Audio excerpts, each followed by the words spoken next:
అందరికీ నమస్కారం.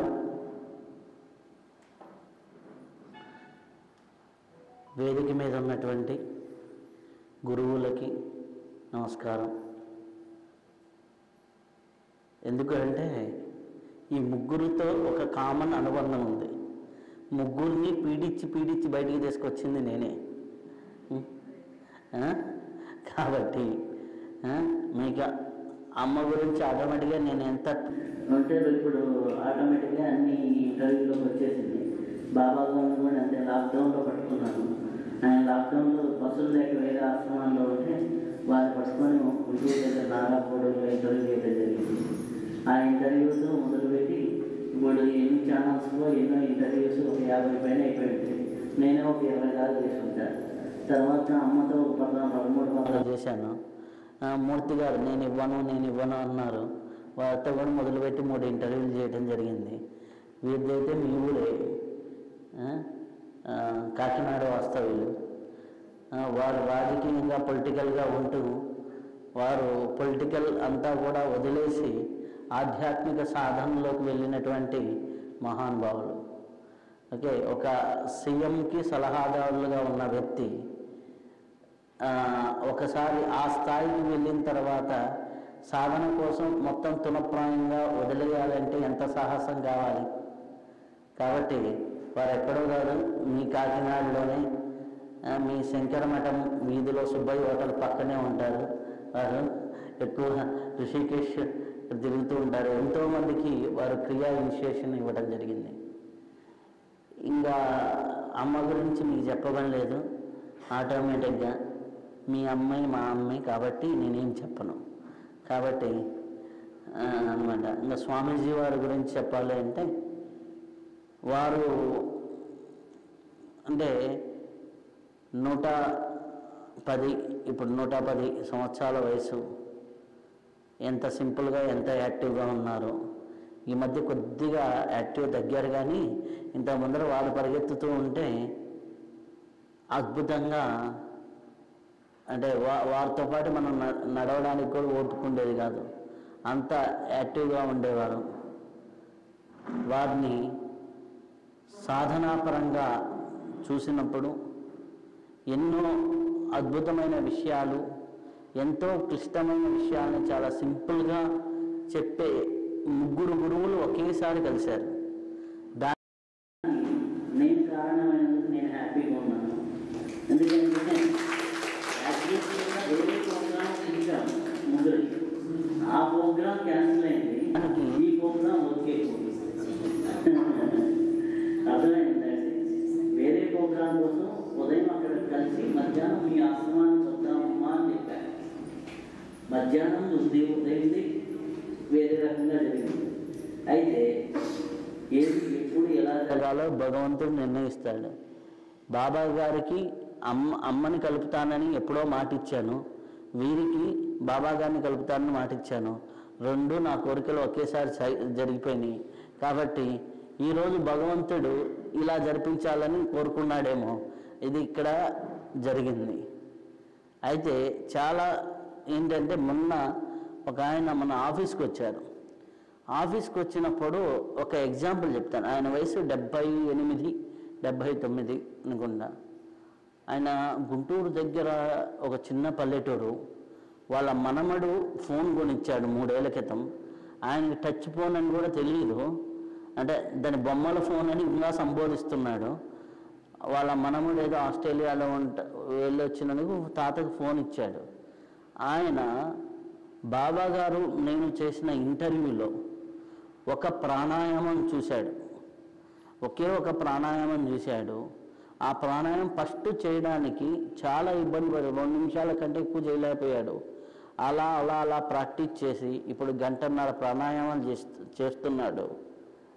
ఏ స్థాయికి వచ్చాడు అంటే 78 ఏళ్ళ వయసులో. అప్పటి వరకు ఆయన 56వ ఏట నుంచి బీపీకి షుగర్కి టాబ్లెట్లు వేసుకుంటూ ఉన్నాడు. ఇప్పుడు డాక్టర్లే తిడుతున్నాడు, నీకేం లేదు, నువ్వు ఎందుకు చెకింగ్కి వస్తావని. డాక్టర్లే 1.5 ఇయర్ బ్యాక్ ఈయనకి టాబ్లెట్లు తీసేశారంట. 2.5 సంవత్సరం నుంచి ప్రాక్టీస్ చేస్తాం. 1 ఇయర్ కరెక్ట్గా చేశాడు. రోజుకి 1.5 గంటలు, ఇప్పుడు 2 గంటలు. ఆయన బ్రెత్ హోల్డ్ చేసేది నాకు ఆఫీస్కి వచ్చి చూపించాడు. ఒక ఇన్హేల్ ఒక ఎక్సేల్కి 5 నిమిషాల 20 సెకండ్లు పట్టింది.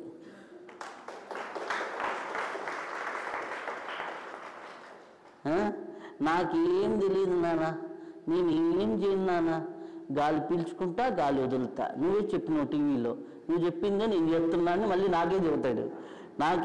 అంటే ఫస్ట్ టైము ఒక టీవీలో చూసి ఒక మనిషి ఇంత మారతాడా అంటే ఉన్నాయి, కొన్ని ఎగ్జాంపుల్స్ ఉన్నాయి, మంత్రజపంతో మారిన వాళ్ళు ఉన్నారు, కానీ ఒక బ్రెత్తో ఇంత మారతారా?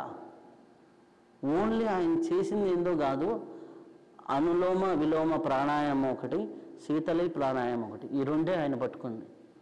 శీతళి ప్రాణాయామం, అనులోమ విలోమ. మనం 4 చెప్తే వీడియోలో 4 కూడా చేయటం, ఆయన రెండే చేస్తున్నా. నాకు ఆ 2 అర్థమైనాయి. నాకు అర్థమైంది చేస్తే అర్థం కాని నేర్పుతాడు కదా అంటాడు. అంటే ఆ క్లారిటీ ఉంది ఆయనకి. ఎంత తెలుసా అసలుకి, ఆ బొమ్మల ఫోన్ అంటాడు, నువ్వు తప్పితే నేను ఇంకొన్ని చూడండి, నీ మొగం ఉంటే చెప్తా అనమాట. మీ ఊరి దగ్గర, ఆయన ఊరి దగ్గర ఎవరో గురువు ఉన్నాడు SSY, ఆయన్ని కలవండి అంటే, ఆయన మంచి గురువు కాదు స్వామి అన్నాడు. ఎందుకు మంచి గురువు కాదు అన్నా అంటే, నువ్వు ఇంకా ఇంటర్వ్యూ చేయలేదు కదా, ఇంత మంచి గురువు అయితే నువ్వు ఎప్పుడో ఇంటర్వ్యూ చేసేవాడు అంటే ఆయన ఎంత అమాయకత్వం అంటే అంత అమాయకత్వం. ఆయన దగ్గర నేను చూసింది ఏంటంటే, రోజుకి కొంత సమయం సాధన, ఎంత సమయం కేటాయించాలి అనేది ఎవరి ఇండివిజువల్ వాళ్ళది. సాధన సిన్సియర్గా చేయడం. శీతళి ఆయన ఒకే బాబాగారు చెప్పిన దాంట్లో 2 ప్రాణాయామాలు పట్టుకున్నాడు. అది కూడా పూర్తిగా పీల్చుకుంటున్నా, లోపల చక్రాలు కనిపిస్తున్నాయి అంటాడు, లోపల అన్నీ కనిపిస్తున్నాయి, నాడీ మండలం గురించి చెప్తున్నాడు. ఆయన తెలియదు, దర్శనాలు అవుతున్నాయి, అలా అవుతున్నాయి. ఫస్ట్లో స్నానం చేస్తే ఆయన జలుబు చేసేదంట. తలస్నానం చేస్తే జలుబు చేసే వ్యక్తి తలస్నానం ఇప్పుడు 4 గంటలకి చేసి కూర్చుంటున్నాడు, రోజు 6 గంటలకి.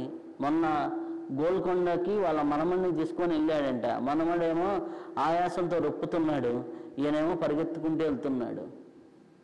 అది ఆ తర్వాత హ్యాపీగా జీవితాన్ని సాగిస్తూ ఉన్నాడు. రోజుకి 2 గంటల సాధన, అది ఇంకొక గంటన్నర ఈ పెట్టుకొని వింటాడు. ఆ తర్వాత ఏ నామం దొరికితే ఆ నామం, శ్రీరామ అని కొంతసేపు అనుకుంటాడు, అది అంటాడు అనమాట. అట్లా ఆయన జీవితాన్ని నాకు 75 ఏట వరకు తెలియలేదు స్వామి. ఎట్టంటే అట్ట బతికేసిన, తాగిన, చివరికి ఒంట్లో గ్యాస్ ట్రబుల్ వచ్చింది, BP వచ్చింది, షుగర్ వచ్చింది, క్యాన్సర్ వచ్చింది. ఇప్పుడు అన్నీ పోయినాయి గంపతే. గాలే పీలుస్తున్నా నేను అంటాడు, గాలే పీలుస్తున్నా, గాలే వదులుతున్నా, కరెక్ట్గా పీల్చుకోవడం నేర్చుకున్నా అంతా అయిపోయింది అన్నాడు. కరెక్ట్గా పీల్చుకోవడం నేర్చుకున్నా అంతా అయిపోయింది అన్నాడు. కానీ ఆయన తెలిసింది పూర్తి సాధన కూడా కాదు, కానీ తెలిసిన సాధనని, తెలిసిన దాన్ని రోజు పట్టుకొని సిన్సియర్గా చేశాడు. ఎంత సిన్సియర్గా చేయాలో అంతే సిన్సియర్గా చేశాడు. ఆ సిన్సియర్గా చేస్తే మనకి ఎంత అద్భుతమైన ఫలితాలు ఉంటాయో అంత ఉంటాయి. కానీ చాలామంది ఏం చేస్తున్నారు అంటే, సాధనలో అది మనకి 8th క్లాస్లోనే ఎక్కడ వస్తుంది, ఆరంభింపరు అనేసి ఒక పద్యం. కొంతమంది ఆరంభిస్తారు, ఆరంభ స్వరత్వం ఉంటుంది. అబ్బా మొదటి రోజు నేను 5 గంటలు చేస్తానంటారు, రెండో రోజు 4 గంటలకు వస్తుంది, వారం తర్వాత వాళ్ళు కనిపించరు. రెండో వాళ్ళు ఉంటారు, చేస్తారు, 2-3 నెలలు చేస్తారు, మళ్ళీ కనిపించరు. మూడో వాళ్ళు ఉంటారు, వాళ్ళు ప్రారంభించరు, ప్రారంభిస్తే దాని అంతు చూడకుండా వదలరు. మీరు అంతు చూడకుండా వదిలే వాళ్ళ, మధ్యలో వదిలేసే వాళ్ళ, అది మీరు చూసుకోండి. ఇన్ని రోజులు మీరు ఇక్కడికి వస్తున్నారు, ఈరోజు కూడా వచ్చారంటే నాకు తెలిసినంతకు మీరు అంతు చూసే వాళ్ళే. కాబట్టి ఈరోజు కూడా ఇక్కడికి సడన్గా పెట్టినా కానీ ఇంతమంది వచ్చారు కాబట్టి మీరందరూ సాధన అంతు చూసే వాళ్ళే అని నాకు అర్థమైంది. ఇంకా ఏంటి అంటే, గురువుని పట్టుకోవాలి. గురువుని పట్టుకోకపోతే ఏమవుతుంది అంటే, ఇప్పుడు నా దగ్గరికి మొన్న ఒక అమ్మాయి వచ్చింది. ఆ అమ్మాయి ఇది ఒక టీవీ ఛానల్లో నేను ఇంటర్వ్యూలో చెబితే చాలా వైరల్ అయింది అన్నమాట. ఐ డ్రీమ్లో చెబితే ఇట్లా నువ్వు ధ్యానం చేస్తున్నావా, రివర్స్లో నాకే క్వశ్చన్లు వచ్చినాయి. ఏంటి అంటే అమ్మాయికి 21 సంవత్సరాలు. 21 సంవత్సరాల అమ్మాయి ఆరో తరగతి చదివేటప్పటి నుంచి, అంటే అమ్మాయికి 10వ ఏట 11వ ఏట వయసు నుంచి సాధన చేస్తుంది. ఆల్రెడీ 12-13 ఏళ్ళు ఈ సాధన మొదలుపెట్టి విపరీతంగా ధ్యానం చేస్తుంది. ధ్యానం చేస్తూ వైరాగ్యమే కదా, ఇంకా రేపో ఎప్పుడో పోతాం కదా, పోయే మనిషికి ఇన్ని సుఖాలు అవసరమా? వాళ్ళ నాన్న పెద్ద కాంట్రాక్టర్. ఆ అమ్మాయి చదువుకుంటుంటే హైదరాబాద్లో ఒక ఫ్లాట్ అల్లా కొని ఒక మనిషినల్లా పెట్టి ఆమెకు వంటకి ఇబ్బంది రాకుండా ఉండడానికి ఖర్చు పెడితే ఆమె తోటి వచ్చిన అమ్మాయి అంతకంటే మంచి డ్రెస్ వేసుకుంది.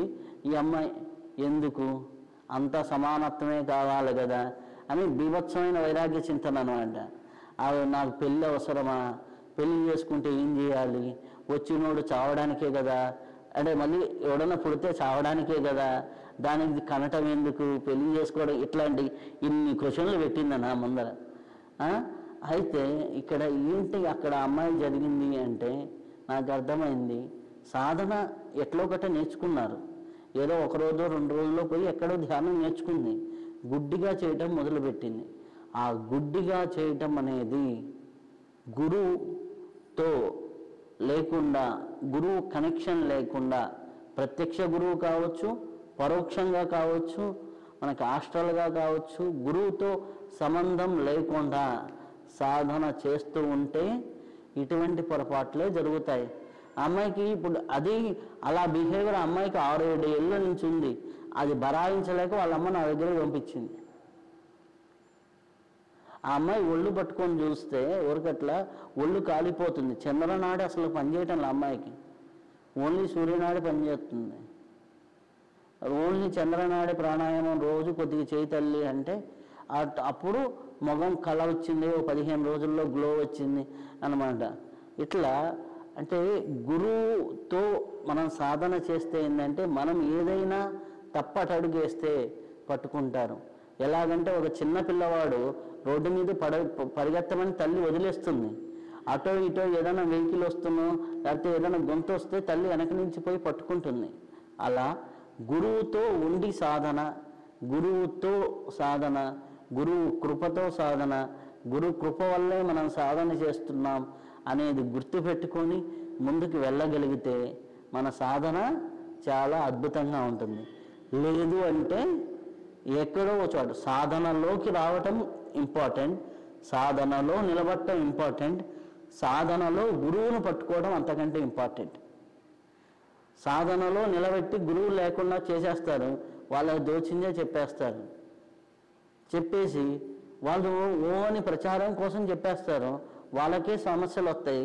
చివరికి విల కొడుతుంది. ఎందుకు, వాళ్ళకి ఆల్రెడీ ఒక గురువు అని ముద్ర పడింది, వాళ్ళు ఎవరి దగ్గరికి వెళ్ళలేరు, సామాన్యంగా అడగలేరు, అడగలేక గిలగిలా కొట్టుకుంటారు. ఇటువంటి పరిస్థితులు చాలామంది జీవితాల్లో జరుగుతున్నాయి. మీ అదృష్టం, మీ దగ్గర అమ్మున్నారు, అమ్మను గట్టిగా పట్టుకోండి. అంటే గట్టిగా అంటే ఆమెని నిద్రపోనీయకుండా కాదు, మీకున్న డౌట్లని సరైన సమయంలో సరైన విధంగా ప్రశ్నించి తెలుసుకొని నేర్చుకొని ముందుకు వెళ్తూ ఉంటే చాలా అద్భుతాలు జరుగుతాయి. నాకు అమ్మ గురించి ఇక్కడ కాదు, ఋషికేశ్లో విన్నా వేరే వాళ్ళ ద్వారా. దయానంద సరస్వతి గారి శిష్యులు తత్వవిధానంద వారి దగ్గర నేర్చుకున్నటువంటి ఒకరున్నారు, స్థిత ప్రజ్ఞానంద అని. వారిని ఇంటర్వ్యూ చేసినప్పుడు ఇంకా డీప్గా తెలిసింది నాకు, స్వామి దయానంద సరస్వతి వారే అమ్మకి సన్యాసం ఇస్తానని చెప్పారంట. సో అప్పటి నుంచి సన్యాసం అంటే మొన్న తీసుకున్నారు. సన్యాసం రావటం కూడా చాలా వరం, కానీ అది ఏదో కాషాయం కట్టుకోవడం ఫ్యాషన్ కాదు, కాషాయం కట్టుకోవడం చాలా బాధ్యత. మన ఇల్లుని చక్కదిద్దుకోలేకే మనం గిలగిలా కొట్టుకుంటూ నా ఇంట్లో అది ఉంది, నా ఇంట్లో అప్పు ఉంది, నా ఇంట్లో ఇది ఉంది, నా ఇంట్లో కష్టం ఉంది అనుకుంటే కాషాయం కట్టుకున్నవాడికి ఎన్ని కొంపలో ఏది, ప్రతి కొంపలో ఉన్న చెత్తంతా వీళ్ళ మీదే వేస్తారు, కాషాయం కట్టుకున్న వాళ్ళ మీదే. మా ఇంట్లో మా ఆయన మాట వింటం లేదు వచ్చి గురువు నెత్తి మీదే వేస్తారు. ఇంకోటి మాకు అప్పులు ఉన్నాయి గురువుకే చెప్పుకుంటారు. మామూలుగా అయితే ఒకరింటి అప్పుల గురించే మైండ్ కాగిపోతుంది. ఇక్కడికి వచ్చేసరికి గురువు దగ్గరికి వచ్చేసరికి ఏమవుతుంది, అనేక మంది అప్పులు అన్నమాట. మొన్న నా దగ్గర 2 జాతకాలు వచ్చినాయి. ముందర వాళ్ళ జాతకమేమో మా ఆయన మాట వింటం లేదని ఆవిడ వచ్చింది, తర్వాత వాళ్ళ జాతకమేమో మా ఆవిడ మాట వింటం లేదని జాతకం వచ్చింది. నాకు నవ్వు వచ్చింది, మీరిద్దరు కూర్చొని మాట్లాడుకోండి ఇది పరిష్కారం వస్తుందని. అలా ఉంటుంది అంతే. పొద్దున్న లేస్తే జనాలకి గురువులకు వచ్చేసి ఏం చెబుతారో వాళ్ళ సమస్యలే వేస్తారు. ఆ సమస్యలన్నీ ఇన్ని వీళ్ళకి ప్రశాంతంగా ఉండాలంటే వీళ్ళ మైండ్ ఎంత ఫ్రీక్వెన్సీ బ్యాలెన్స్లో ఉండాలి. మనకు ఒక అప్పు వచ్చిందంటేనే ఓ అని పోతాం, లేకపోతే ఎవడో తిట్టాడంటే ఓ అని పోతాం. మనకి అన్నిటికీ మన ఇగోలో లేకపోతే మన కోపమో మన హర్షడ్వర్గాలు పైకి లేస్తూ ఉంటాయి. కోపమో ద్వేషమో అసూయో ఈర్ష్య ఏదో ఒకటి. అలాంటిది మనకి గురువు దగ్గర పోయి ఇన్ని ఈర్ష్యతో కూడిన విషయాలు, ఇన్ని కోపంతో కూడిన విషయాలు, ఇన్ని ఇబ్బందులు ఇన్ని చెప్పినప్పుడు వీటిని అన్నీ విని బ్యాలెన్స్గా ఉండాలి అంటే గురువు దగ్గర ఎంత శక్తి ఉండాలి, ఎంత ఓపిక ఉండాలి, ఎంత సహనం ఉండాలి. కాషాయం కట్టుకోవడం ఈజీనే, అది పైన వేసుకున్న తర్వాత తెలుస్తుంది చుక్కలు. కానీ అలా బరాయిస్తున్నటువంటి స్వాములకి అమ్మకి ఒక్కసారి గట్టిగా మహానుభావులు అలాంటి వాళ్ళు కాషాయం కట్టుకున్న వాళ్ళు ఉన్నారు కాబట్టే ఇంతమంది జీవితాలు అద్భుతంగా ఉంటున్నాయి, ఇంతమంది కుటుంబాలు అద్భుతంగా ఉంటున్నాయి. మనలో సంస్కారము అనే దాన్ని విరాజిల్లాలి అంటే ఒకటే సాధన చేయాలి. సాధన గురువు సమక్షంలో గురువు ద్వారా గురువుని పట్టుకొని చేయాలి. ఆ సాధన సంస్కారానికి కారణమవుతుంది. మధ్యలో సాధన చేయకపోయినా పర్వాలేదు, కానీ గురువుని వదిలేసి సాధన చేస్తే మటుకు డేంజర్. నీకు బైకు నడిపేవాడికి బండి ఎలా నడపాలో ట్రైనింగ్ తీసుకోకుండా నడిపేశాడు అనుకోండి, వాడికి డ్రైవింగ్ లేకపోయినా పెద్ద ప్రాబ్లం లేదు. ఇష్టం వచ్చినట్టు నడిపితే వీడి పోయి బుద్ధినోడు కూడా పోతాడు. కాబట్టి వాడితో పాటు నలుగురికి నెగిటివ్ ఎగ్జాంపుల్స్ అవుతారు. కాబట్టి సాధన గురువుతోటి ఆ సాధన సంస్కారానికి కారణమవుతుంది. అలా సంస్కరిస్తూ ఉంటే మన జీవితాలు సంస్కరించబడతాయి, మనతో ఉన్న కుటుంబాలు సంస్కరించబడతాయి, మనతో ఉన్నటువంటి వీధులు ఈ పలాని వాళ్ళు చూడు ఎంత బాగా ధ్యానం చేస్తే ప్రశాంతంగా ఉన్నారో, లేకపోతే సాధన చేస్తే ప్రశాంతంగా ఉన్నారో అని వాళ్ళని చూసి నలుగురు వస్తారు. అలా సమాజం మొత్తం కూడా సంస్కరించబడ్డానికి కారణమవుతుంది. ఇది సాధన వెనక ఉన్నటువంటి ప్రక్రియ. ఇలా అందరూ సాధన చేయాలి, చేస్తూ ఉంటే చాలా బాగుంటుంది.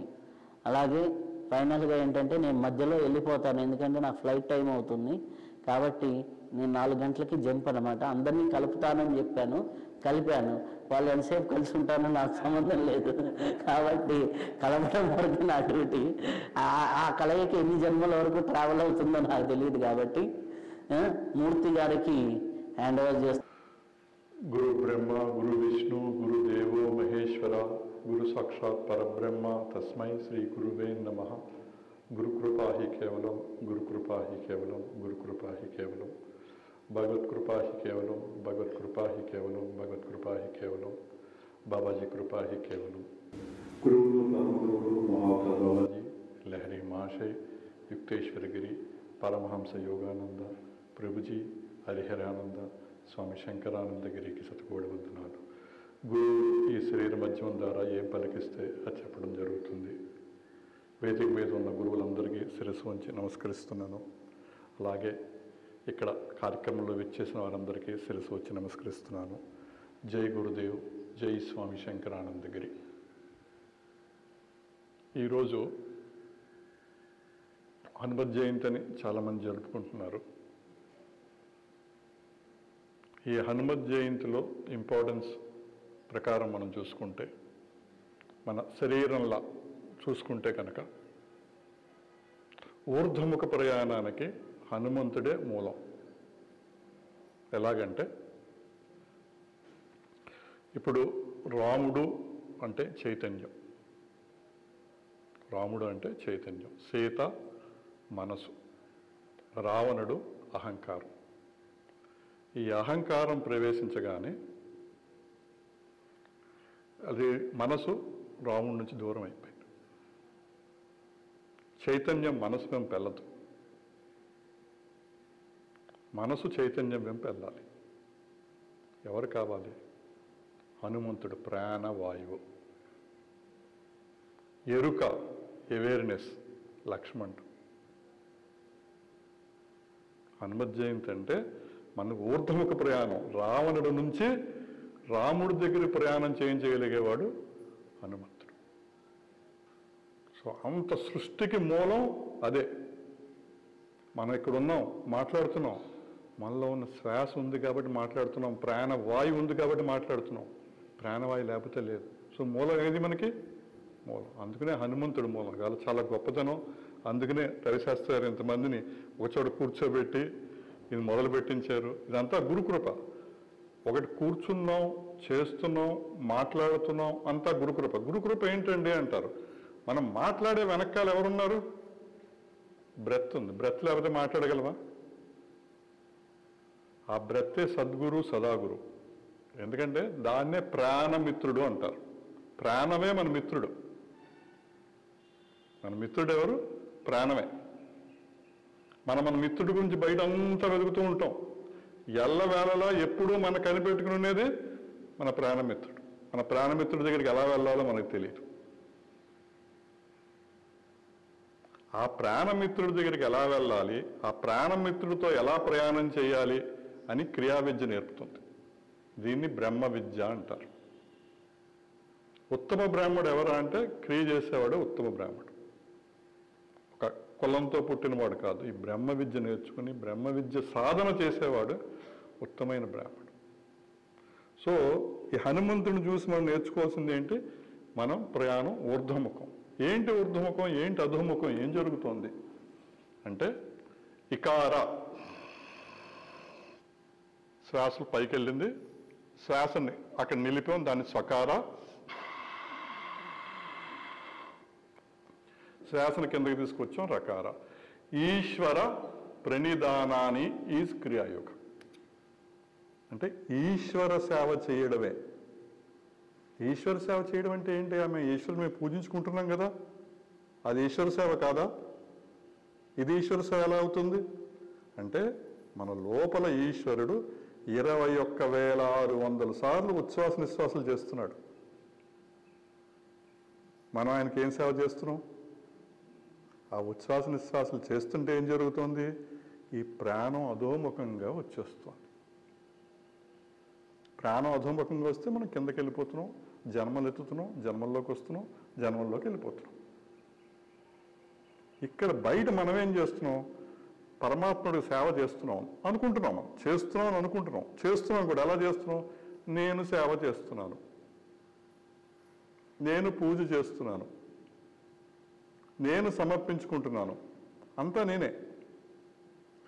శ్వాసే మనం చేయలేం. మనం ఏం చేయగలం చెప్పండి సొంతగా? అంటే ఆయన చేయిస్తున్నాడు కాబట్టి మనం చేస్తున్నాం. అంటే ఏంటి అక్కడ? శరణాగతి. చేసేది, చేయించేది, సమర్పించేది గురువే. నేను నిమిత్త మాత్రుని. జపం గురువు నా చేత జపం చేయిస్తున్నాడు కాబట్టి నేను చేయగలుగుతున్నాను. గురువు నా చేత పూజ చేయిస్తున్నాడు కాబట్టి నేను పూజ చేయగలుగుతున్నాను. కానీ మనం ఎలా ఉంటాం? మనం ఏం చేస్తాం? మన అహంకారంతో ప్రయాణం చేస్తాం. ఈ అహంకారం నుంచి చైతన్యం ప్రయాణం చేయాలంటే మనం హనుమంతుని పట్టుకోవాలి, ప్రాణవాయుని పట్టుకోవాలి. ప్రాణవాయుని పట్టుకున్నప్పుడు మనం ఊర్ధ్వముఖ ప్రయాణం అవుతుంది. ఏ సాధన తప్పు లేదు. ఎందుకంటే ఒక ప్రదేశం చేరడానికి ఒకళ్ళు బండి ఎక్కుతారు, ఒకళ్ళు బస్సు ఎక్కుతారు, ఒకళ్ళు ట్రైన్ ఎక్కుతారు, ఒకటి ఏరోప్లేన్ ఎక్కుతారు, అంతే తేడా. అది ప్రయాణ మార్గంలో స్లోగా వెళ్తారు. అలాగే మన పూజా మార్గం, భక్తి మార్గం, మెడిటేషను, సమాధి, ఇలా అన్ని రకరకాలు ఉన్నాయి. కానీ చేర్చే ఫైనల్గా ఒకటే. మనం పట్టుకునే వాహనాన్ని బట్టి వెళ్ళే స్పీడ్ ఉంటుంది. మనం పట్టుకునే వాహనాన్ని బట్టి మనం వెళ్ళే స్పీడ్ ఉంటుంది. కానీ ఏది తప్పు కాదు. కానీ తప్పు ఎలా అవుతుందిరా అంటే నేను చేస్తున్నానన్న తప్పు. నా చేత గురువు చేయిస్తున్నాడు, పరమాత్మ చేయిస్తున్నాడు. మీరు ఏదైనా చూడండి, ఏ వస్తువైనా పరమాత్ముడిచ్చాడు, గురువిచ్చాడు అని వాడుకుంటే కర్మ లేదు.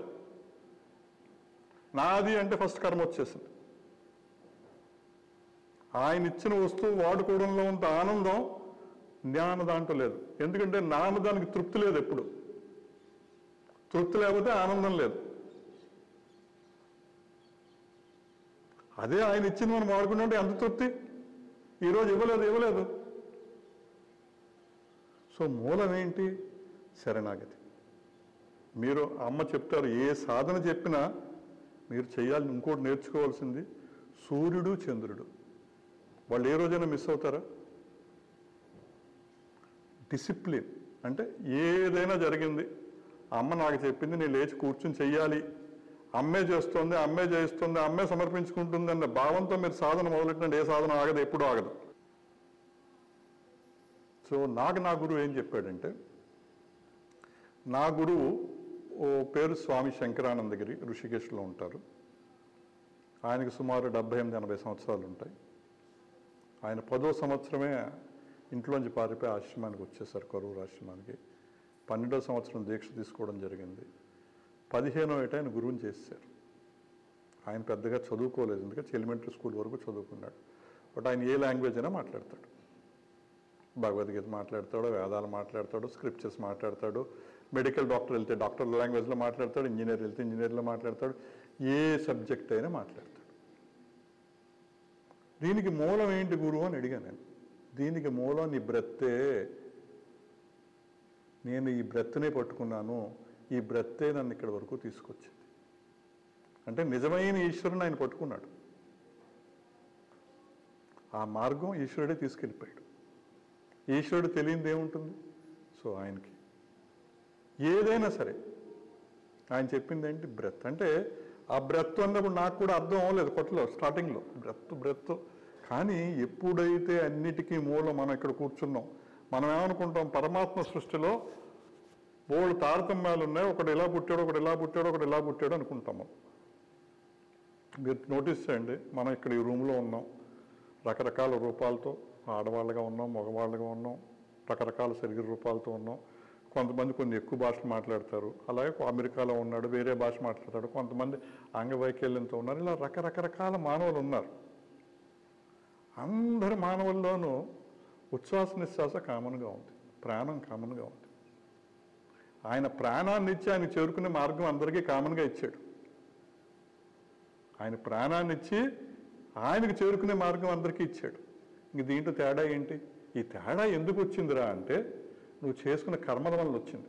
ప్రతిసారి వచ్చి ఆయనకి సేవ చేయకుండా బయట సుఖాలు అనుభవించేసి మళ్ళీ వెనక్కి వెళ్ళిపోయి క్రెడిట్ కార్డును రెడీ చేసుకోవడం, క్రెడిట్ కార్డును పెంచుకోవడం, మళ్ళీ ఆ క్రెడిట్ కార్డు తెచ్చేసుకోవడం.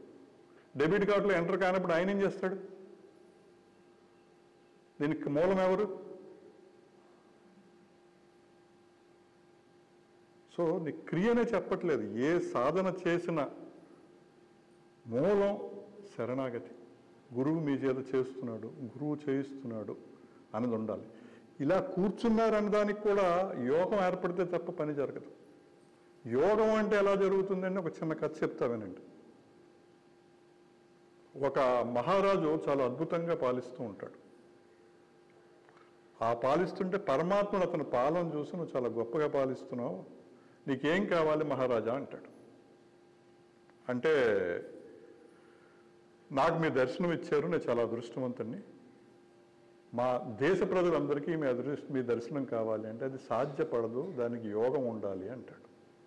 లేదు మీరు మాట ఇచ్చారు కాబట్టి చెయ్యాలంటే, సరే అయితే నీ దేశ ప్రజలందరినీ కొండ మీదకి తీసుకురా, నేను ఆ కొండ మీద వెయిట్ చేస్తున్నాను, నీ దేశ ప్రజలందరినీ కొండ మీదకి తీసుకురా, నేను అక్కడ వెయిట్ చేస్తూ ఉంటాను అని చెప్తారు. చెప్తే వీళ్ళంతా రాజ్యంలో చాటింపు వేసుకుని వాళ్ళంతా పరమాత్మని కలవాలి, పరమాత్మ దగ్గరికి వెళ్ళాలి అని ఒక చాటింపు వేసుకుని ఒక ఊరేగింపుగా పరమాత్ముడికి ప్రయాణమై వెళ్తూ ఉంటారు. వెళ్తూ ఉంటే ఒక రాగి నాణాల కొండ వస్తుంది. అక్కడ ఈ రాగి నాణాల కొండ చూసి కొంతమంది ఆ రాగి నాణాలతో అట్రాక్ట్ అయిపోయి వెళ్ళబోతే రాజు వారిస్తాడు, మనం ప్రయాణంలో ఉన్నాం, పరమాత్ముడి దగ్గరికి వెళ్తున్నాం, ఇప్పుడు మనం ఇక్కడ ఆగకూడదు. లేదు మేము వచ్చి మీ లైన్లో కలుస్తామని కొంతమంది వెళ్ళిపోతారు. మరి కొంతమంది ఇలా ముందు ప్రయాణం చేస్తుంటే వెండి నాణాల కొండ వస్తుంది. వెండి నాణాల కొండను కూడా కొంతమంది మళ్ళీ దారి తప్పి దాంట్లోకి వెళ్ళిపోతారు. ముందుకెళ్తే బంగారు నాణాల కొండ వస్తుంది. రాజు పరివారంలో ఉన్న వాళ్ళందరూ, రాజు రాణి తప్ప అందరూ ఆ బంగారం వైపు ప్రయాణం సాగిస్తారు. రాజు రాణి చాలా బాధతోటి మనం పరమాత్ముడి దగ్గరికి వెళ్తున్నాం, కానీ ఏంటిది, ఇది కరెక్ట్ కాదు, సరే వాళ్ళకి యోగం లేదు, మనం వెళ్దామని ఇద్దరు వెళ్తూ ఉంటారు. ఈసారి డైమండ్ వస్తుంది. డైమండ్ రాగానే రాణిగారు కూడా డైమండ్ వైపు వెళ్ళిపోతారు. రాజుగారు ఒక్కరే బాధతోటి పరమాత్ముడి దగ్గరికి వెళ్తారు. పరమాత్ముడి దగ్గరికి వెళ్తే పరమాత్ముడు చెప్తాడు, ఒక యోగం ఉండాలయ్యా, యోగం ఉంటే తప్ప నాకు అలాగే జరగదు. అలాగే ఈ సత్సంగం జరగాలంటే దానికి యోగం ఉండాలి, మీకు మీ గురువు కలవాలంటే ఒక యోగం ఉండాలి. అందరికీ సాధ్యమైంది కాబట్టి మనకు ఆ యోగాన్ని మనం సద్వినియోగపరచుకోవాలి. మన గురువు దొరికాడు అన్నది ఒక యోగం. ఆ యోగం ఏర్పడిన దాన్ని మనం సద్వినియోగపరచుకోవాలి. మనం ఏ సాధన చేసినా గురువుని పట్టుకోవాలి. ఇద్దరు గురువులు పట్టుకోవాలి మీరు, బాహిర్ముఖ గురువు, అంతర్ముఖ గురువు. ఓకే, ఎప్పుడూ మీతో ఉండేది మీ అంతర్ముఖ గురువు, మీ ప్రాణం. బాహిర్ముఖ గురువు ఎప్పుడు మిమ్మల్ని అంతర్ముఖ గురువులో తీసుకెళ్ళే మొదటి స్టెప్. సో నేను వీళ్ళు పెద్దలు చాలామంది ఉన్నారు, ఇంతకన్నా చెప్పేది ఏంటంటే మేజర్గా శరణాగతి చాలా ఇంపార్టెంట్, డిసిప్లిన్ చాలా ఇంపార్టెంట్. ఈ రెండింటిని పట్టుకుని మీ సాధనలో మీ అమ్మని పట్టుకుని మీరు ముందుకు సాగండి. అన్నిటిలోకి మూలం ప్రాణం అన్న గుర్తుపెట్టుకోండి. మన ప్రయాణం ఎప్పుడు ఊర్ధ్వముఖంగా చైతన్యం వెంపే ఉండాలి. మీరు ఏ విద్య చేసినా దీన్ని గుర్తుపెట్టుకుని మీ ప్రయాణాన్ని సాగించండి. జై గురుదేవ్, జై స్వామి శంకరానంద.